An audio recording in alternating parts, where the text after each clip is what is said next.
Quería hablar en esta charla de, más que hablar, más que una charla, quería concentrarme en mí mismo y profundizar sobre lo que significa la coexistencia de Dios con el mal, sobre todo en su expresión más rotunda, que es la del infierno. Porque hay muchos males en el mundo, pero son males que van a acabar. Son males que tendrán su fin y su consuelo, su reparación. El que es cualitativamente distinto es el infierno. ¿Cómo puede coexistir un Dios feliz con el eterno sufrimiento? La eternidad de la felicidad paralela al eterno sufrimiento. La eternidad feliz de Dios manteniendo en el ser la eternidad del dolor. La voluntad de Dios que quiere que sigan existiendo seres eternamente dolientes. Este es el tema de esta reflexión, porque podríamos hablar de muchos más males, pero este es el gran mal, el mayor mal. ¿Cuál es el mayor mal? El eterno. ¿Por qué Dios permite tal cosa? ¿Por qué Dios quiere permitir tal cosa? Dios podría reducirlos a la nada. Y se dirá, sí, pero son libres. Bueno, sí, pero también Dios, a pesar de que sean libres, podría decir, mirad, estáis sufriendo de tal manera que vais a dejar de existir y así descansáis. Bueno, este gran misterio, después de darle vueltas bastantes años, he llegado a la conclusión de que la solución que tiene, la única solución, a mi entender, es que el sufrimiento del infierno no sea paroxístico. El sufrimiento paroxístico, ese sufrimiento de una intensidad máxima, como al que le duele una muela de un modo espantoso, que no puede leer, no puede ver nada en la televisión, no puede hacer nada más que sufrir, sufrir, sufrir, sufrir. Pienso que se puede dar en determinados momentos en los habitantes del infierno, cuando ellos mismos se meten en sus propios odios, pero que lo normal es que el sufrimiento del infierno continuo, diario, no sea de tal intensidad. Hay un sufrimiento continuo en el infierno, como toda persona mala, como toda persona dominada por el odio, tiene, incluso aquí en la tierra, un cierto sufrimiento continuo. En el infierno podríamos decir que es más, no siempre, porque hay personas aquí en la tierra que ya están dominadas por el odio, la rabia, hacia todo y hacia todos, en un grado sorprendente. Esas personas nos ayudan a entender lo que puede ser la vida en el infierno, porque hay personas que ya aquí en la tierra tienen el infierno en su alma.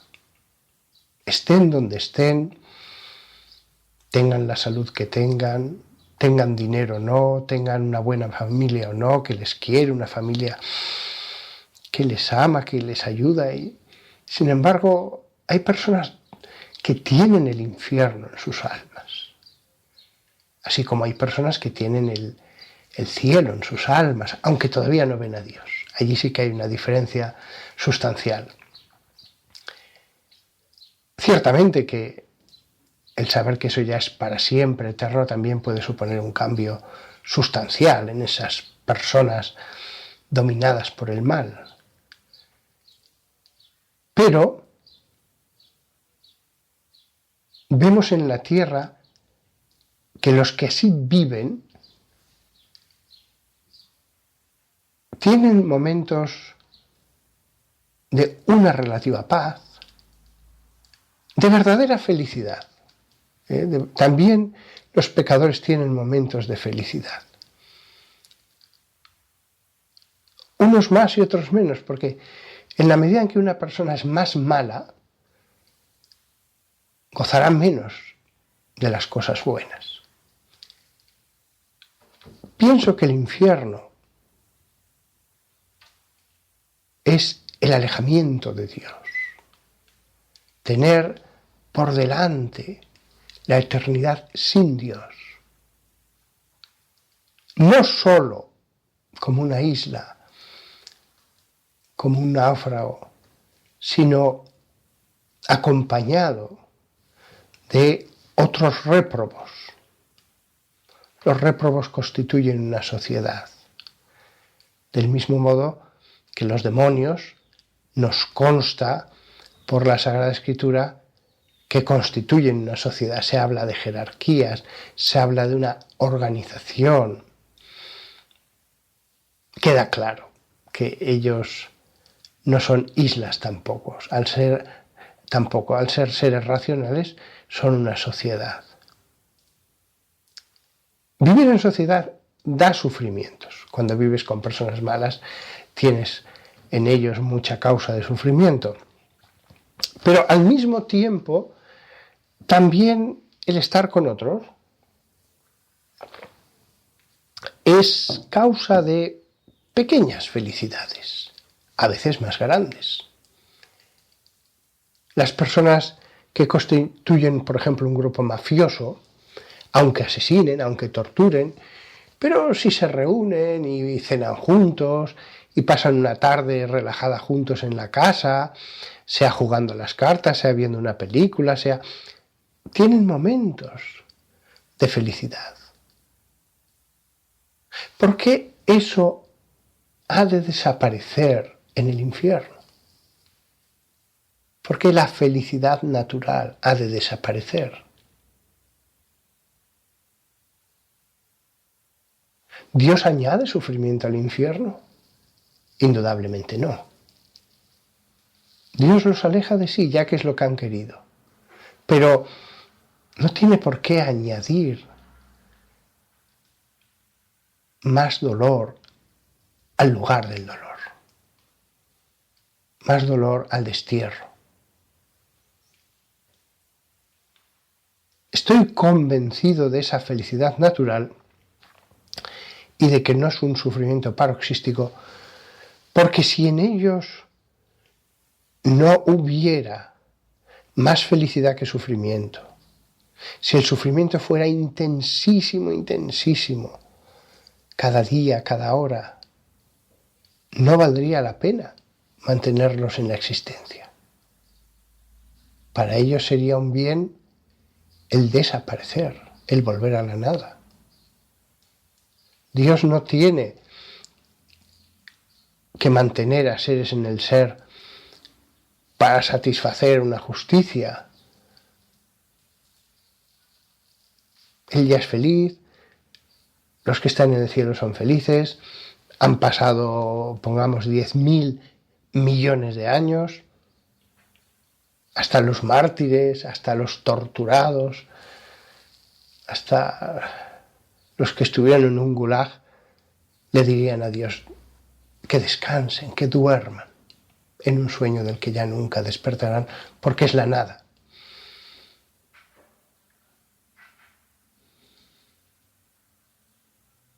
Parecería lo más piadoso Además, el mal que hubieran podido hacer es siempre finito. Nadie puede cometer un mal infinito, es imposible. Incluso si uno mata a 1.000.000 de personas, es un mal finito. Con lo cual, la única razón por la que el infierno puede existir sin fin es porque a ellos mismos, los condenados al infierno, les valga más la pena existir que no existir. Sí, existe un fuego. Es decir, el fuego, ejemplo de lo ardiente, de lo que quema, de lo que causa dolor, en el alma. Ese fuego está en el interior del alma de los condenados.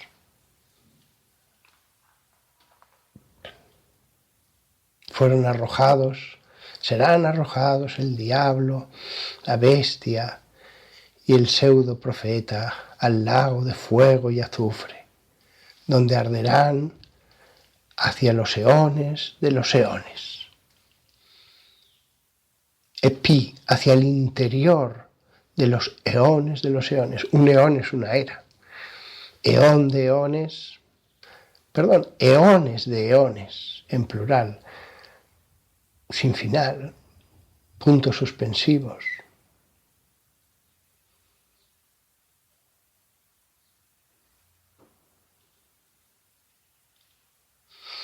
Hemos pintado con los colores más espantosos el infierno y hemos hecho bien. Hemos hecho bien. La escritura nos daba pequeñas pinceladas que indicaban que era el destino terrible. He dicho pequeñas pinceladas. La Sagrada Escritura, no hay ningún momento, ni siquiera al final, cuando habla de ese lago de fuego y azufre. El azufre es tóxico, huele espantosamente mal y es tóxico, es contrario a la vida. Es el azufre que emanan esos seres llenos de odio, esos seres que ya no tienen vida espiritual y que matarían cualquier gracia que viniera a sus almas y a sus espíritus, los demonios. Pues bien, ni siquiera en ese capítulo del Apocalipsis Dios se solaza en describir ese lago de fuego y azufre. Siempre son pequeñas pinceladas y muy sobrias. El lugar del gusano que nunca muere, las tinieblas exteriores. El cielo sí que se relata, se describe con detalle en el Apocalipsis. Pero el infierno en ninguna parte de la Biblia.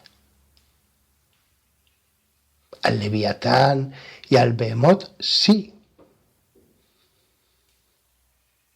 Y hay pasajes en Isaías y en Ezequiel en que se habla del príncipe de Tiro y pasajes que indudablemente retratan la figura de Lucifer.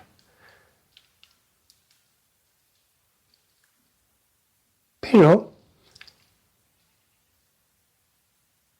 una cosa es retratar a Lucifer y otra cosa es dibujar con detalle cómo va a ser el infierno. No lo hace la Biblia. Alguien pensará, ¿se le ha olvidado a Dios? No. El infierno es un lugar terrible, espantoso, frustra aquello a lo que está llamado más íntimamente el hombre. Pero al mismo tiempo,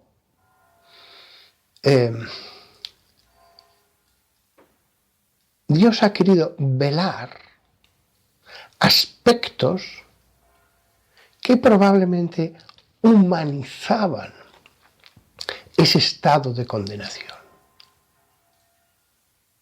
Porque es verdad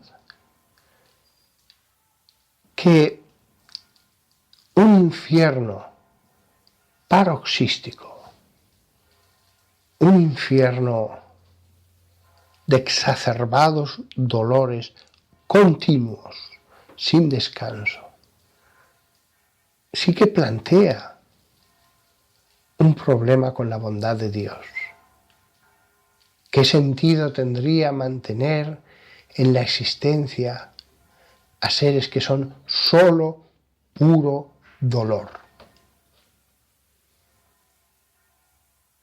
¿Qué sentido tendría? ¿Para qué? ¿A quién harían bien? Algunos autores católicos, beneméritos por otra parte, decían, no, pero serán testimonio de la justicia de Dios. Un testimonio conseguido a muy alto precio. Y además que algunos de esos autores creían en un infierno concedido con mucha más generosidad a buena parte de los humanos. Nuestro entendimiento acerca de Dios nos ha llevado a comprender que la condenación es algo muy serio. Sí, purgatorio sí. Todos pasaremos por el purgatorio, pocos se librarán. Para muchos el purgatorio será como un infierno temporal. Es verdad, es cualitativamente distinto del Averno, pero bueno, como un infierno temporal. Pero la eternidad son palabras mayores. Y algunos han pintado un infierno en el que Dios mismo se encargaba de proveer el sufrimiento físico sobre los cuerpos de los resucitados, que claro, desdecía de la bondad de Dios, desdecía. Ese infierno, ¿qué clase de Dios puede mantener tal infierno? La teología, afortunadamente, ha requerido de siglos para entender que las pequeñas pinceladas, ningún cuadro, una pincelada aquí, otra allá, podemos reunirlas todas y tenemos una imagen más de conjunto, pero ningún cuadro. Las pequeñas pinceladas son terribles, pero había que ponerlas al lado de un Dios que es bondad, de un Dios que es bueno incluso con el malo. Sin ninguna duda estoy seguro de que Dios ha velado los aspectos, no lo dudo, positivos del estado de condenación, porque ya lo que les hubiera faltado a los pecadores, saber que encima no era una cosa angustiosa día tras día, hora tras hora. Dios ha velado eso, que hubiera tenido muy malos resultados, y también el número. Si Dios hubiera dicho, no, solo se condena un hombre de cada 1000, bueno, la gente hubiera dicho, anchas Castilla, vamos a pecar, que ya será difícil que yo sea uno de cada 1000. Además, conozco a muchos en este pueblo de varios miles de habitantes, de 5000 habitantes, conozco a 40 que son peores que yo. Hubiera tenido unos resultados espantosos, por pequeño que sea el número, proporcionalmente es grandísimo. En términos absolutos, es terrible, es espantoso, es un drama, es el gran drama. Es el gran drama, el último drama que no tendrá solución. Porque las voluntades están petrificadas en el mal, no admiten la gracia, y por lo tanto Dios solo tiene una opción, o hacer que no existan, o mantenerlos. O hacer que no existan o mantenerlos. Sin duda, hay demonios, hay réprobos que hay momentos en que dicen ya no quiero seguir, quiero descansar, desanimados, tristes, pero Dios Padre sabe que no debe escuchar esa oración. Tendrán una existencia. Tendrán una existencia. Conocerán una felicidad natural en medio del sufrimiento que produce el mal que llevan dentro de sus almas.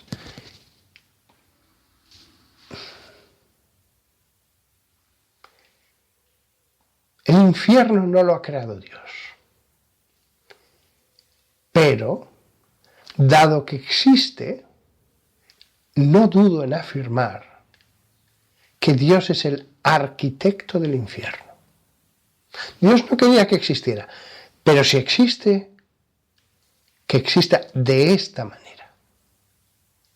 Y sin duda, el infierno existe bajo las condiciones de Dios, bajo los términos de Dios. No ha lanzado allí a sus hijos, por más que ellos no quieran ser hijos de Él, por más que rechacen todo parentesco con Él, no ha enviado a sus hijos a un lugar y ha dicho, adiós, allí os apañéis vosotros. No los ha abandonado. Ellos no quieren saber nada de Él. Dios no se hace visible. Dios no se hace patente.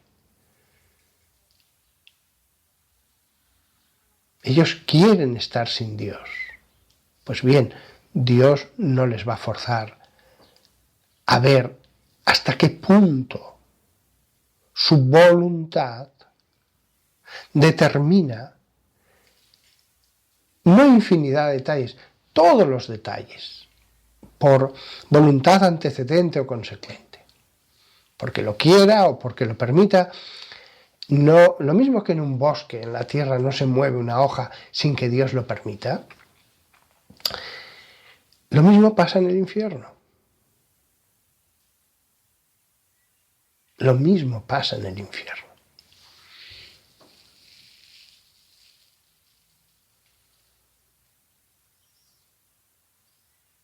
Esto es admirable. ¿Hasta qué punto Dios es bueno con los malos? ¿Hasta qué punto Dios es bueno con los malos? Alguien dirá, pero ¿y la justicia? ¿Y la justicia? Mira, si supieras lo que es el infierno, lo que no harías es pedir más justicia. Porque haya hecho el mal que haya hecho, siempre fue un mal finito. Si está allí, es porque su mal llegó a tal estado, ya no fue una cuestión de adición, sino de cambio cualitativo y un nuevo cambio cualitativo, que se cerró de forma perfecta, absoluta, para siempre a la gracia. El Espíritu Santo ya no puede penetrar en ese espíritu. Si Dios pudiera salvar a los condenados, no lo haría. ¿Quién de nosotros? Y Jesús dijo, y vosotros que sois malos, ¿quién de nosotros no lo haría si fuera uno el ofendido? Aunque me hubieran torturado y sacado los ojos y cortado la lengua, después de 10.000 millones de años, ¿quién de nosotros no diría, ya está, lo saco? Si no son sacados del infierno, es porque no hay manera de sacarlos. Y Dios en las Escrituras ha dejado claro que el infierno es eterno. Y allí arderán en el lago de fuego y azufre hacia el interior de eones de eones.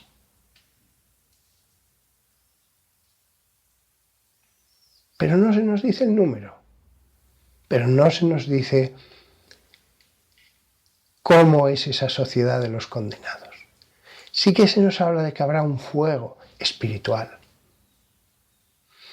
El azufre, lo tóxico, lo que mata la vida. Sí, cada condenado tiene un fuego en su interior que nunca será extinguido y está rodeado, rezuma un azufre que elimina toda posibilidad de la vida en él, de la vida sobrenatural, la gracia. Como una tierra sembrada de azufre, allí no crece nada, nada.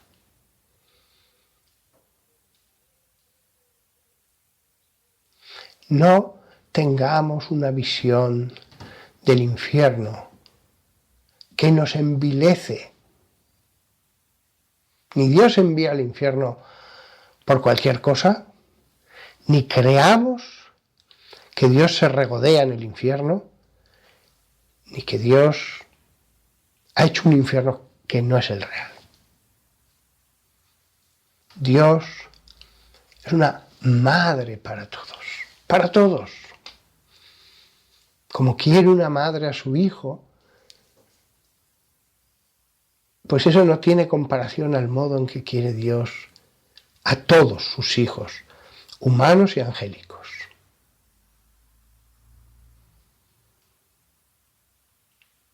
Él nos ha hablado de este espíritu, de esta realidad de la condenación. Sabemos que existe porque Dios nos ha hablado de ella. Si no, por nosotros mismos pensaríamos que es algo excesivo. Y es verdad, lo es si es por el objeto. Nadie merece una condena eterna por lo que haya hecho. Pero sí que es eterna por la única razón que dijo Jesús. Solo hay un pecado que no se les perdonará a los hombres, ni en este eón ni en el venidero. La blasfemia contra el Espíritu Santo, cuyo objeto nunca se explicó en las Escrituras, porque en realidad robar está claro cuál es objeto, mentir está claro. La blasfemia contra el Espíritu Santo es algo más profundo. Es aquel espíritu, sea humano o un espíritu angélico, que ya rechaza con burla, groseramente, cualquier acción del amor de Dios que viene a salvarlo. Dios, arquitecto del infierno. Dios determinó todas las leyes del infierno. Por eso, en el libro donde más explico todas estas cosas, 400 páginas hablando del tema, lo titula así: Las leyes del infierno. Dios creó unas leyes para el infierno. No es un lugar donde los arroja y, bueno, adiós, para siempre. Lo que pase entre vosotros dentro de este perímetro no es cosa mía. No. También Dios derrama su amor sobre el infierno, su compasión sobre el infierno, sus alivios sobre el infierno. Ay de ellos si fueran abandonados a sus propias pasiones y odios, y ay de ellos. No pueden morir, pero se devorarían entre ellos. Se devorarían. Ya es duro estar sin Dios toda la eternidad, pero el infierno, dejado de la mano de Dios, no habría límite. Entrarían en una espiral cada vez peor. Por eso Dios tiene que intervenir, incluso en el infierno.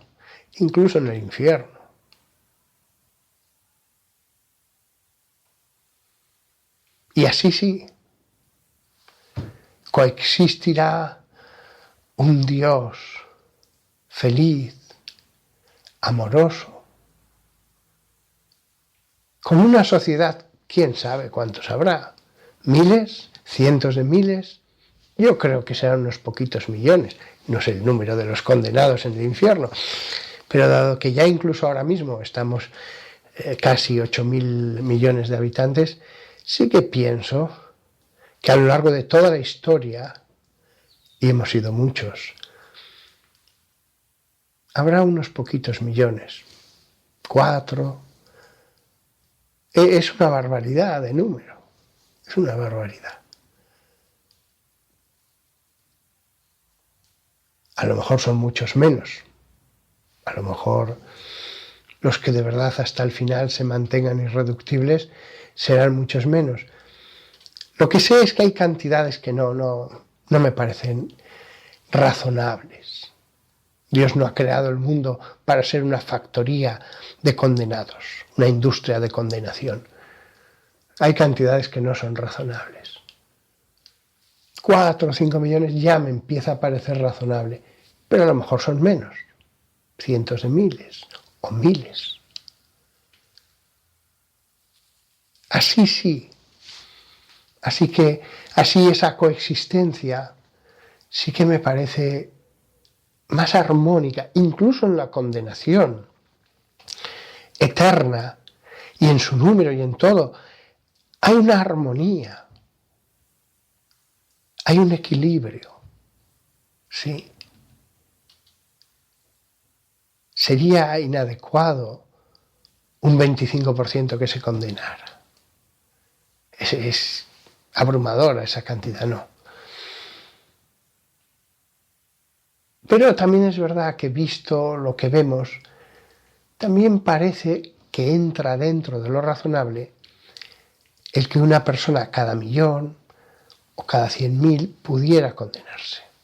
Porque os aseguro que uno de cada 100.000 es muy malo. De hecho, cada 10.000 personas ya hay un grupo de personas malísimas, pero la mayoría pienso que se salvarán. La coexistencia de un Dios amor con la condenación eterna, el sentido común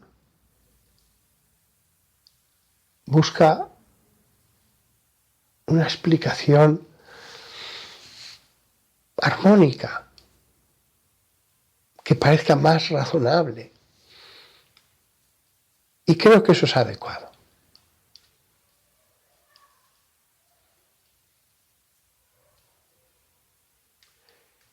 El infierno.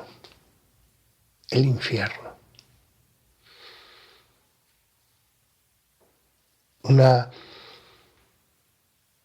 realidad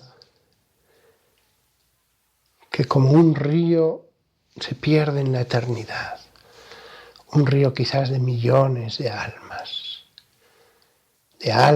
y de espíritus angélicos réprobos, que se interna en edades y edades sin fin. Lo creemos porque Dios lo ha revelado. Me parece tan natural pensar que al final todos se arrepientan, pero Dios no ha dicho eso. Y Dios es el que sabe. Y es verdad que vemos aquí en la tierra que hay personas que resisten el amor por grande que sea.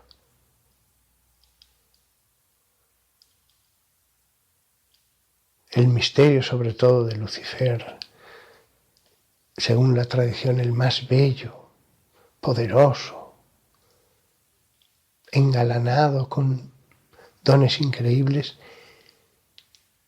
y que se corrompió hasta ser la cabeza de esa sociedad maligna.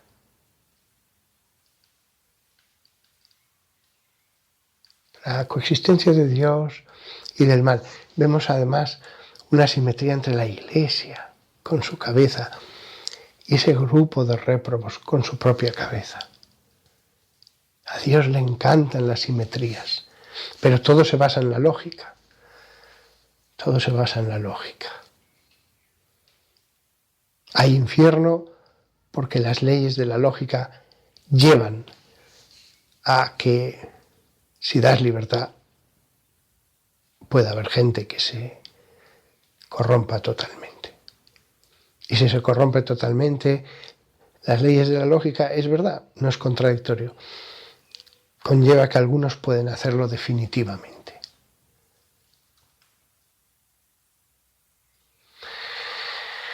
Bueno, nada más. Es un misterio acerca del que meditar para alabar a Dios por el infierno, visto desde esta manera.